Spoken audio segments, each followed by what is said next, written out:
1 টাকা লাগবে না, নিয়ে যান। এখানে 320 পিস আছে, 1 টাকা লাগবে না, নিয়ে যান।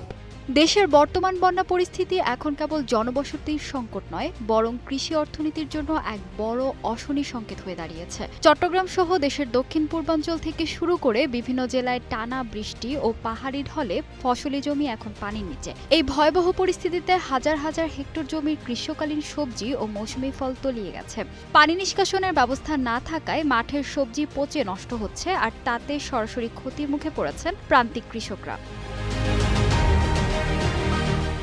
ক্ষেতের ফসল তুলতে না পেরে কৃষকরা বর্তমানে চরম অসহায়ত্বের মধ্যে পড়েছেন। যে কাঁঠাল বা সবজি তাদের আয়ের একমাত্র অবলম্বন ছিল, সেগুলো বাজারে নিতে না পেরে অনেক কৃষক সেগুলো ফেলে দিতে বাধ্য হচ্ছেন। পরিবহন ব্যবস্থা ভেঙে পড়ায় বাজারে পণ্য আনা সম্ভব হচ্ছে না। আবার যেসব এলাকায় রাস্তাঘাট সচল আছে, সেখানেও বাজারে চাহিদা অনুযায়ী সবজি পৌঁছাতে পারছে না। সব মিলিয়ে এক তীব্র হাহাকার তৈরি হয়েছে কৃষকের ঘরে। সাপ্লাই চেইন বা সরবরাহ ব্যবস্থা ভেঙে পড়ার কারণে এই প্রভাব এখন সরাসরি পড়ছে সাধারণ মানুষের ওপর। রাজধানী সহ বড় শহরগুলোর বাজারে সবজির আকাশ ছোঁয়া দাম সাধারণের ক্রয় ক্ষমতার বাইরে চলে গেছে।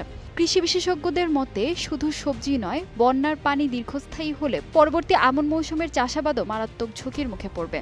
যদি দ্রুত যোগাযোগ ব্যবস্থা পুনরুদ্ধার না করা হয় এবং ক্ষতিগ্রস্ত কৃষকদের জন্য জরুরি সহায়তা না বাড়ানো হয়, তবে সামনে দেশের খাদ্য নিরাপত্তার সংকট আরও ঘনীভূত হতে পারে।